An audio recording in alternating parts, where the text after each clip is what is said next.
What businesses are usually used as fronts for crime? When I lived in, and around, Buffalo, a friend of mine told me about certain stores along Hertel Avenue in North Buffalo that were mob fronts. One, he assured me, was ostensibly a carpet store. But if you went in, there was precious little carpet sample on display, and a conspicuous lack of brand names on the walls.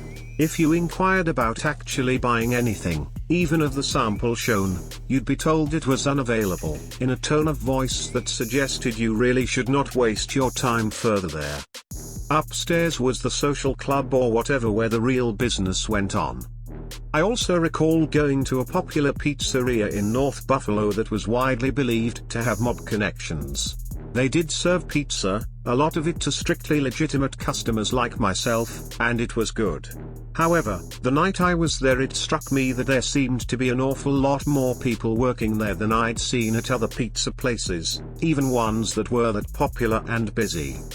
Later it was explained to me again that while a lot of those people were indeed delivering pizzas customers had ordered, the trusted ones were carrying boxes that contained drugs, cash, numbers or some combination thereof.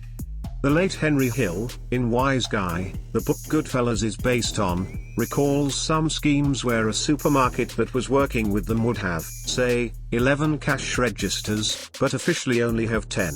The sales tax charged on anything anyone bought on the 11th was hoarded, and I wouldn't be surprised if it was also used for money laundering. Likewise, Studio 54 used to keep 2 sets of receipts, one for the early evening which they offered up as their official take, and another for the later evening that they kept for themselves. Eventually the IRS found out about it and Rubel and Schrager went to jail for tax evasion. While this wasn't fronting for illegal activity so much as illegal activity in and of itself, I could easily see this being used as a money laundering method.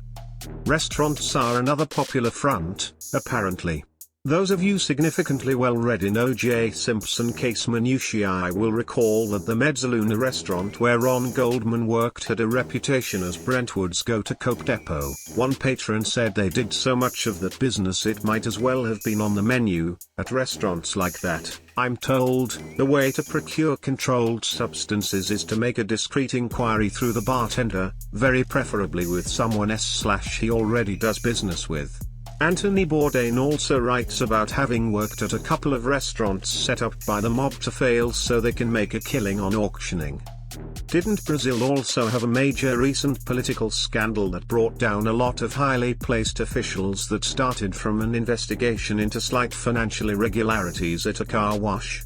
Again, that also strikes me as the sort of business that, properly handled, would be an excellent place to launder money as well as cars. During my temporary stay in downtown Los Angeles, I came upon 2 types of businesses that turned out to be related for this reason. There are a lot of hole-in-the-wall storefronts along the concrete canyons there, as well as some more seedy establishments alongside streets connecting the main thoroughfares. Some of the offerings of these stores appear so narrowly focused that it's hard to believe they could have stayed in business for long, but they'd apparently been in their little spots for some years. For instance, I could direct anyone needing very inexpensive t-shirts, shorts and sweat clothes to a roll-up door 2 blocks down and around the corner, where a sweaty fat man and his apparent son sat among a small room full of cut-open cardboard cartons, cash and carry and bargaining always welcomed. Good stuff, great prices, decent quality and right down the street, who could resist? Being located smack in the middle of LA's Skid Row, 7th and Wall, didn't faze them one bit. Business was usually pretty slow but no problem. In that area there were many such establishments. During my stay there a breaking news story appeared about a huge LAPD and FBI sweep of these very stores, in which they found many enormous caches of American bills, literally pallet loads of them kept in back behind locked doors or false walls. It turns out that many if not most of these stores were really way stations for received drug money waiting to be transported back over the border. Just one location held over $2 million in bills. When that story broke, I figured out another possible connection to the same business, one of which was operating right across the street from where I was staying. In the city there were numerous privately operated no-name bus terminals, exclusively for travel south of the border and back. Anyone who for whatever reason didn't want to ride on the usual Greyhound buses at the large nearby terminal would show up at this street-side storefront with all of their baggage, and wait in line on the sidewalk to check their bags, and then wait up to 6 hours for the one daily bus to arrive. When one bus showed up, I sat across the street and observed what went on from then. When the driver lifted up all of the luggage bin doors underneath, I noticed that there wasn't the usual see-through view to the other open side. Instead there was a metal divider on both sides, leaving little room for the luggage, just enough if they packed them in real tight. I watched as people got on, and didn't notice any telltale dropping of their torsos as they filled the carriage from back to front. There was a closed space underneath the passenger seating floor, the length of the bus.